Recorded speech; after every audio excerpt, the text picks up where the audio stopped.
Wow, that was a great show that Nolly and I just did. We broke down some great games. We hopefully gave you some good information and found some good numbers for you to get on, cash. And of course, if you want to watch the full show, all you got to do is click on the link below. All right, well, we got the last game that Nolly and I overlapped on. It's a wonderful game. It's a 9 o'clock game. It's probably a Fox Sports 1 game, which means that my Canadian, you know what, can watch it.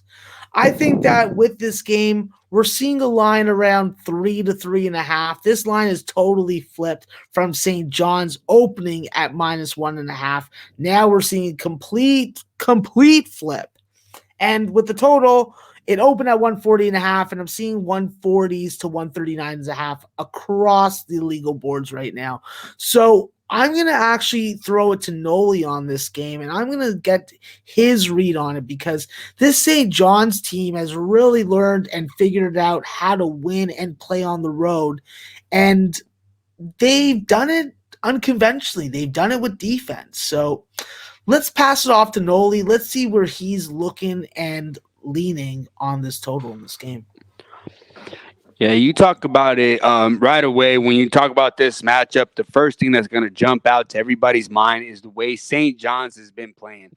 Mike Anderson takes over as the head coach after Chris Mullins steps down, has his issues with his family, his brother's passing.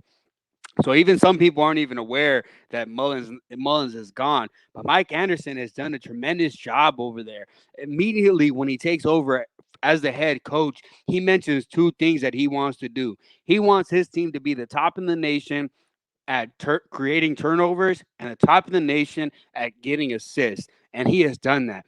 The team is 10th as opponent turnovers per game at 17.1, and the team is 14th in the nation at team assists per game at 16.7. Those are two fundamental things that he's worked on and he's emphasized, and the team has shown up. Recently, they have been on a crazy tear. They have won 8 straight, both straight up and ATS, 2 straight up wins. One as a 7-point underdog, another as a 9.5-point underdog against Villanova. I mean, they've had 3 games to where it's between a pick 'em and a -1.5, and they won those games by an average of 12.5 points. Not one of those wins coming by less than 10 points. This team has played some tremendous basketball, sharing the basketball, playing some great defense, suffocating the other team. It's really playing some really good basketball, and I've been on the train, and honestly, I don't see any reason to jump off.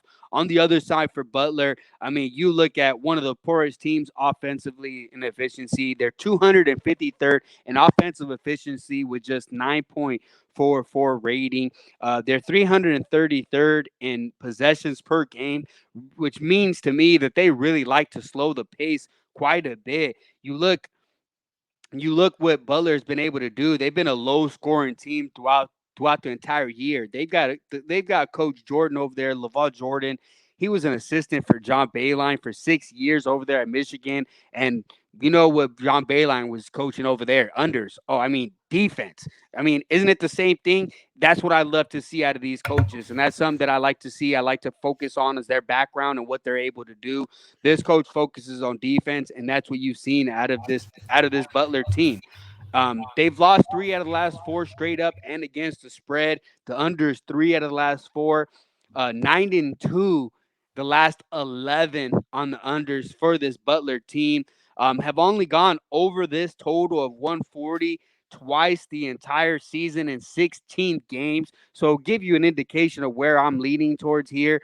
I'm leaning towards the under here in this game, and I'm leaning towards St. John's money line. I'm going to continue to ride with the train that they're on. I think they're being very efficient on offense. They're doing very good on defense. And another thing that Mike Anderson talks about is the versatility of this team. You don't know how we're going to beat you today, and that's That's the greatness of this St. John's team. You've seen in their wins that they've had to outscore people just in their last game with Providence, but you've also seen they've had to out defend people with their game with Villanova.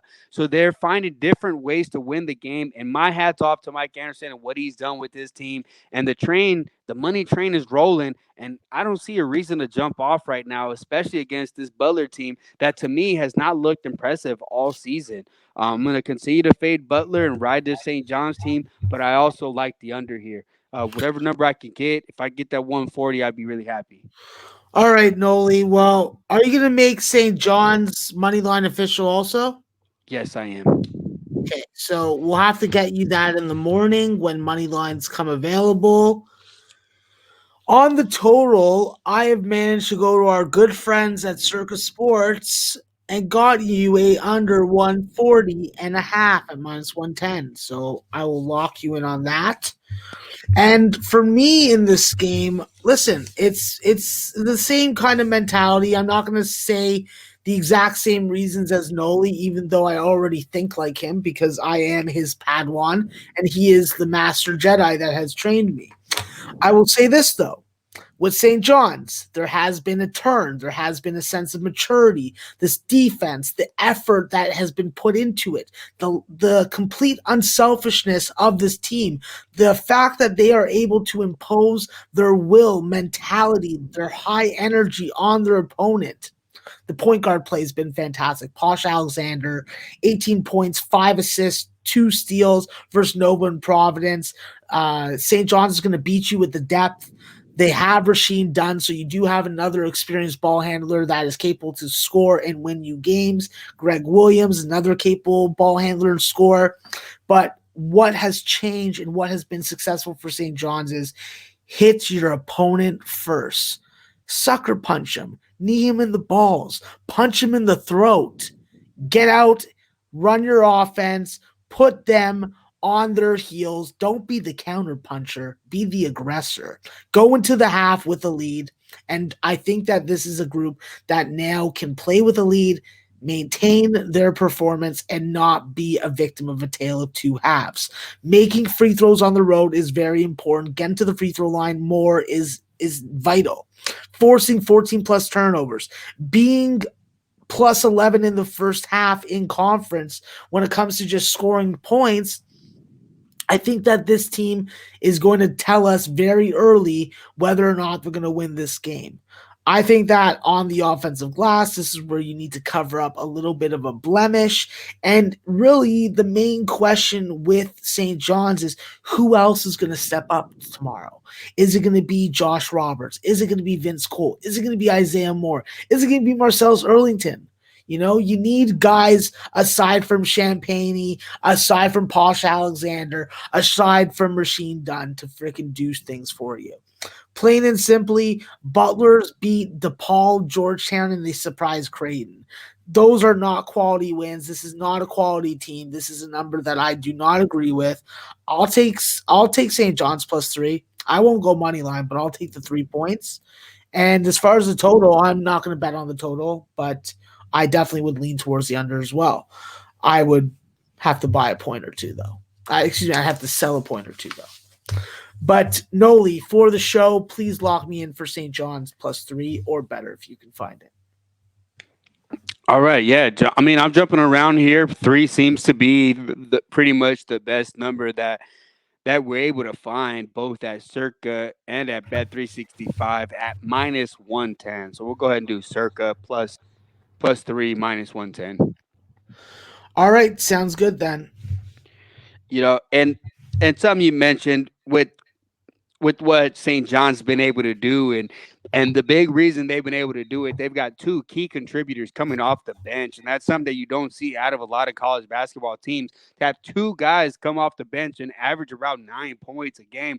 I mean, they've got 4 guys that they can really rely on. They've got some really good point guard play. They've got some good forward play, can hit the threes, and I think that's going to be the difference here in this game. Better forward play from St. John's to suffocate to suffocate what they're able to do on the other side for Butler. So St. John's really a play that I'm really liking.